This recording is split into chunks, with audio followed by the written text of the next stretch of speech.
بھائی سیکولرزم کی حفاظت 2 بجے جلسہ ختم ہو جانا چاہیے، میں اس سے پہلے ہی ختم کر دوں گا۔ میرے بھائی جمعیت علماء کا اپنا ایک کردار ہے، ہم اس سیکولر دستور کے محافظ ہیں۔ ہم سمجھتے ہیں کہ صرف زبانی نہیں کہ دنیا میں جا کر کے سیکولرزم کا ڈھنڈورا پیٹا جائے اور ملک کے اندر مسلمانوں کی 600 سال پرانی مسجدوں کو گرا کر کے وہاں مندر بنایا جائے، یہ سیکولرزم نہیں ہے، یہ ڈھول کا پول ہے۔ آپ کی پارلیمنٹ فیصلہ کر چکی ہے آج سے تقریباً 30-32 سال پہلے کہ جو مسجد جہاں جو مذہبی عبادت گاہ بنی ہوئی ہے سن 47 میں، اس عبادت گاہ کو اسی حال میں رہنے دیا جائے گا۔ آج آپ یہ کہتے ہیں کہ نہیں، بنارس کی مسجد کو توڑ دو، وہ ہماری ہے، متھرا کی مسجد کو توڑ دو۔ آپ کے کردار کا اور پارلیمنٹ کا کیا اعتبار ہے یہ بتائیے، کیا چیز ہے پارلیمنٹ کے اندر؟ پارلیمنٹ ایک قانون کو بناتی ہے، آپ اس قانون کو ٹھوکر مار دیتے ہیں۔ آپ جو قانون آج بنا رہے ہیں کل کو دوسرا اسے ٹھوکر مار دے گا، یہ تو آپ نے ایک ریت اور رواج کر دیا، ہمیں کوئی غرض نہیں ہے، اور حکومت خاموش بیٹھی ہوئی ہے۔ میرے بھائی جمعیت علماء حکومت کا لحاظ کرتی ہے، جن کو حکومت ہے، ہمارے ملک کے عوام نے ان کو بیٹھالا ہے، ہمارے ملک کی اکثریت نے دستور کے مطابق ان کو ووٹ دیا ہے، ہم نے ووٹ دے کر کے انہیں بیٹھالا ہے۔ ہم یہ سمجھتے ہیں کہ ان کو ملک کے دستور کے اندر اس طریقے کی تشریح جس سے ملک کے ایک بہت بڑے طبقہ 20-25 کروڑ لوگوں کے حقوق کو آپ ٹھوکر مار رہے ہیں، ملک اس طرح امن و امان کے ساتھ نہیں چل پائے گا۔ اور اس کے نتیجے کے اندر ملک کی جو صورتحال ہے، آپ اپنی زبان سے کہتے رہیں کہ ملک ترقی کر رہا ہے اور ساری دنیا کے اندر ترقی کا ڈھڈورا پٹ رہا ہے، مگر ملک کے عوام کی جو صورتحال ہے اور فقر اور بے کسی کی جس طریقے پر پورے ہندوستان کے اندر کیفیت ہے، آپ اس کو دیکھ لیجئے۔ میں اپنی زبان سے کچھ نہیں کہتا ہوں، میں ایک مذہبی آدمی ہوں، میرا اپنا ایمان اور یقین ہے کہ اللہ جو چاہتا ہے وہ کرتا ہے، یعنی ایشور جو چاہتا ہے وہ کرتا ہے، یعنی اوم جو چاہتا ہے وہ کرتا ہے۔ آج آپ کر رہے ہیں، ٹھیک ہے کر دیجئے، کل کو حالات بدلیں گے دنیا کے اندر، میں زندہ ہوں، میں بھی مر جاؤں گا اور دنیا کا ہر آدمی مر جائے گا، دوسرا آئے گا اپنی خاص ذہن کے ساتھ آئے گا۔ حالات کیا ہوتے ہیں ان کو آج نہ میں جانتا ہوں نہ کوئی جانتا ہے، اللہ جانتا ہے اور ان کے سوا کوئی نہیں جانتا۔ میرے بھائی ہم یہ سمجھتے ہیں کہ امن و امان کو پکڑنا چاہیے۔ میں مسلمانوں سے یہ کہتا ہوں کہ آج کی حکومتیں جو کچھ کر رہی ہیں اس سے فرقہ پرستی اور آپس میں نفرت اس طریقے پر ابھر رہی ہے کہ نہیں کہا جا سکتا کہ کل کو کیا ہوگا۔ میں جمعیت علماء کے ہر ورکر سے یہ بات کہتا ہوں کہ آپس میں پیار و محبت کو پیدا کرو۔ اس کا یہ مطلب نہیں ہے کہ مسلمان سے پیار نہیں، اس ملک کے ہر رہنے والے سے محبت کرو، اپنے دکھ میں سکھ میں انہیں شریک کرو، ان کے دکھ اور سکھ کے اندر تم شریک ہو۔ ان کے یہاں شادی بیاہ ہے، وہ تم کو نہیں بلاتے، جاؤ اور مبارکبادی دے کر چلے آؤ۔ کھانا کھلاتے ہیں کھاؤ، نہیں کھلاتے نہ کھاؤ۔ جب تمہارے یہاں سکھ ہو، شادی بیاہ ہو، تم اپنے رشتہ داروں کو جس طرح بلاتے ہو، اپنے دائیں بائیں رہنے والے غیر مسلموں کو بلاؤ۔ یہ تمہاری پرانی زندگی ہے، آج کی نہیں، یہ ہزاروں سال پرانی زندگی ہے، اور اسی طرح اس ملک کے اندر ہم رہتے چلے آئے ہیں۔ دنیا کے کسی ملک کے اندر مسلمان اور غیر مسلم کو اس طرح جیسے اس ملک میں رہتے ہیں نہیں رہنے دیتے. دیکھو گے گاؤں گاؤں کے اندر رہتے ہیں. اگر ان سے پوچھو کہ مسلمان کب سے آباد ہے، نہ مسلمان جانتا ہے کہ اس کی تاریخ کیا ہے، نہ ہندو جانتا ہے کہ اس کی تاریخ کیا ہے. اس پیار و محبت کے اندر شریک تھے. لیکن آج کی سیاست یہ پیار و محبت کی سیاست نہیں ہے. میں یہ سمجھتا ہوں کہ یہ بڑی تباہی کے آثار ہیں. آپ کو جمعیت علماء کے ورکر ہونے کی حیثیت سے آپ کو اس سلسلے میں قدم بڑھانا چاہیے. میں مدرسے والوں سے کہتا ہوں صحیح ہے آپ کا مدرسہ مذہبی مدرسہ ہے، لیکن یاد رکھیے رسول اللہ صلی اللہ علیہ وسلم جن کی زندگی کو لوگ جانتے نہیں اور خاص طریقے کے اوپر برادران وطن نہیں جانتے، غیر مسلموں کے ساتھ اٹھنا بیٹھنا رہنا سہنا آپ کی زندگی تھی. آپ جب تک زندہ رہے، میں ایک بات کہتا ہوں اور تو یہ تو بڑی لمبی بات ہو جائے گی، ابو طالب آپ کے چچا تھے، آخری وقت تک بت پرست رہے اور کھانا پینا اٹھنا بیٹھنا اللہ کے نبی کے ساتھ تھا.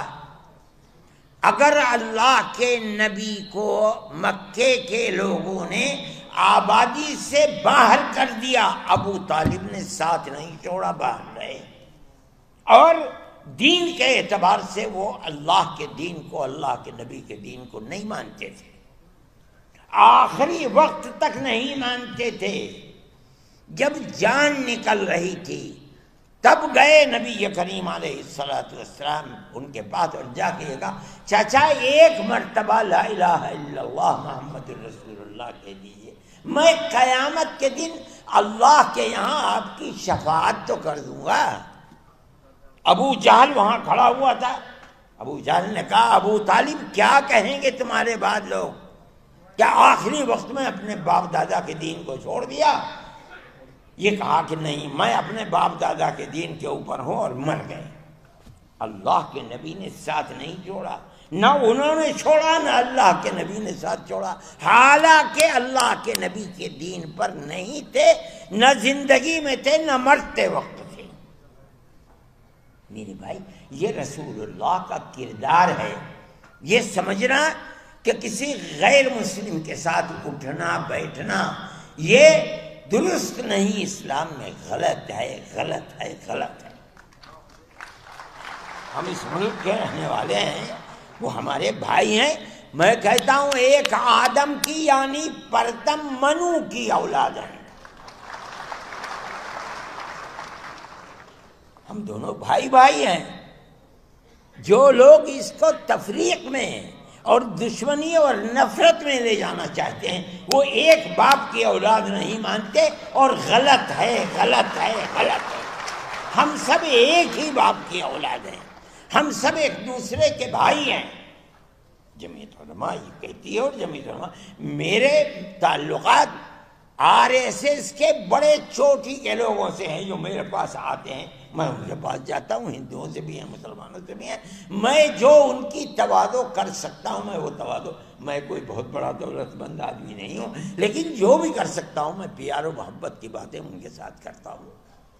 کوئی ضرورت نہیں ہے میں کیوں تفریق کروں. وہ صحیح ہے، وہ RSS کے لوگ ہیں، دوسری پارٹیوں کے لوگ ہیں، وہ کریں. ہمارا فرض یہ ہے کہ ہم ان کے ساتھ پیار و محبت، اور میں جانتا ہوں کہ وہ شریف لوگ ہیں، اپنی شرافت کے کردار کو پیش کرتے ہیں. میرے بھائی میں اس لیے کہتا ہوں کہ آپ کو اس سلسلے کے اندر جو مدرسے والے ہیں وہ اپنے مدرسوں کے جلسوں کے اندر بلائیں، بچوں سے تقریریں کروائیں، ماں باپ کے ساتھ کس طرح تعلقات رکھنے چاہیے، قرآن کیا کہتا ہے، اللہ کا نبی کیا کہتا ہے، ان کو سنائیں. پڑوسیوں کے ساتھ کیسے تعلقات ہونے چاہیے، آدمی کے ساتھ قطع نظر اس کے کہ اس کا مذہب کیا ہے کیسے تعلقات ہونے چاہیے. تاکہ آپ کے خلاف جو پروپیگنڈا ہے کہ اسلام دہشت گردی کا مذہب ہے، یہ جائے تو لوگ سنیں تو کہ آپ تعلیم کیا دیتے ہیں، قرآن بتاتا کیا ہے۔ یہ ہمارا قصور ہے کہ ہم اسلام کی صحیح تصویر ان کے سامنے پیش نہیں کر پا رہے ہیں، ہمیں کرنی چاہیے۔ میں یہ بات کہتا ہوں اور آپ میری اس بات پر غور فرمائیں۔ آپ جہاں مدرسہ قائم کرتے ہیں اس مدرسے کے اندر اپنے ان بھائیوں کو بلائیے، ان کے سامنے اپنے اس پروگرام کو پیش کیجیے جو انسانیت کا پروگرام ہے اور جو قرآن سے ثابت ہو رہا ہے، جو اللہ کے نبی سے ثابت ہو رہا ہے۔ تب آپ سمجھا جائے گا کہ اسلام کی صحیح تصویر کو دنیا کے سامنے پیش کر رہے ہیں۔ اور اگر یہ نہیں کرتے تو میرے بھائی آپ کے لیے مشکلات ہیں اور قصوروار آپ ہی ہیں۔ وہ ہنسنے لگے اور انہوں نے اس کے بعد حکم دیا کہ اس کے اقلیتی کردار کو بحال کیا جائے۔ اس کے اقلیتی کردار کو، جو وزیر تھا، کپل سبل منسٹر تھے اس وقت، جب انہوں نے کہا اور سونیا جی نے کہا کہ اس کے اقلیتی کردار کو بحال کیا جائے، کر نہیں سکے کپل سبل۔ انہوں نے سلمان خورشید کو لکھا۔ سلمان خورشید کے نے، مجھے پتہ چلا رمضان میں کہ سلمان خورشید کو انہوں نے کہا، میں نے ان کو ٹیلی فون کیا، میں نے کہا کیا سلمان خورشید صاحب، کپل سبل جی جو منسٹر ہیں، وزیر تعلیم ہیں، کیا انہوں نے آپ کو لکھا ہے؟ کہا کہ ہاں مجھے لکھا ہے، میں اس کا جواب دوں گا۔ میں نے کہا کہ اگر مسلم مفاد کے خلاف آپ نے جواب دیا تو قیامت تک مسلمان چھوڑے گا نہیں، یاد رکھیے گا۔ کہنے لگے نہیں، جو اصل حقیقت ہے میں وہی لکھوں گا جواب دوں۔ میں نے کہا بڑی اچھی بات ہے۔ انہوں نے جواب دیا اور اقلیتی کردار کو بحال کر دیا گیا۔ آج لوگ جاننے والے نہیں ہیں جمعیت علماء کو، نہیں جانتے کہ جمعیت علماء کا کردار کیا رہا ہے۔ سیکولرزم کی حفاظت جمعیت علماء نے کی ہے، ورنہ ملک کا دستور، میں اگر نام لوں کہ وہ کون لوگ تھے جو گاندھی جی کو مجبور کر رہے تھے کہ ملک اب سیکولر دستور نہیں ہوگا، لیکن جمعیت علماء کے سامنے گاندھی جی بھی اور جواہر لال نہرو بھی اور دوسرے لوگ بھی مجبور ہوئے اور انہوں نے سیکولرزم کو قبول کیا۔ اور جمعیت علماء کہ اس مطالبے کے سے کبھی کانگریس باہر نہیں جا سکی، اور اگر کانگریس باہر نکلنے کی دائیں بائیں ہوئی تو کوئی نہیں بولا۔ جمعیت علماء تنہا وہ جماعت تھی جس نے اس کے خلاف جیل بھرو تحریک کو چلی۔ اور مجھے خوب یاد ہے کہ جمعیت علماء کے سارے ملک کے لوگ دلی کی کالی مسجد کے اندر تھے، اور سونیا جی نے، اندرا جی نے ایک سفید کاغذ کے اوپر دستخط کر کے جنرل شاہ نواز کو بھیجا، اور وہ آئے کالی مسجد میں، اور انہوں نے ان کے سامنے وہ تحریر دی ان کے دستخطوں کی کہ اندرا جی نے بھیجا ہے، آپ کے جو مطالبات ہوں آپ اس میں لکھ دیجئے، میرے دستخط ہیں اور مجھے وہ مطالبات منظور ہیں۔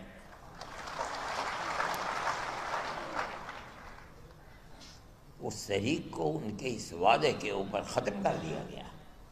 یہ دوسری تحریک تھی جو چلی تھی۔ یہ جمعیت علماء کا تعلق تھا۔ آج لوگ جانتے بھی نہیں کہ جمعیت علماء نے کیا کیا ہے، ان کا خود کوئی کردار نہیں، وہ جمعیت علماء کے کردار کو کیا جانیں گے۔ میرے بھائی، آج اس سیکولرزم کو ختم کرنے کی بات کی جا رہی ہے۔ میں یہ سمجھتا ہوں کہ اس ملک کو بربادی کی طرف لے کر کے چل رہے ہیں۔ وہ اگر یہ سمجھتے ہیں کہ سیکولرزم صرف ان کے دو کھٹکتے ہیں، ان کو سب سے پہلے مسلمان اور دوسرے درجے کے اندر عیسائیت۔ ہم جس سیکولرزم کو لے کر چلتے ہیں، ہم یہ کہتے ہیں کہ تنہا مسلمان نہیں، ہر اقلیت، چاہے وہ عیسائیت ہو، چاہے ملک کے اندر براہ نام یہودیت ہو، یا کوئی بھی اقلیت ہے، جب ملک آزادی کے وقت اس کا دستور سیکولر دستور ہے، وہ سیکولر دستور رہے گا،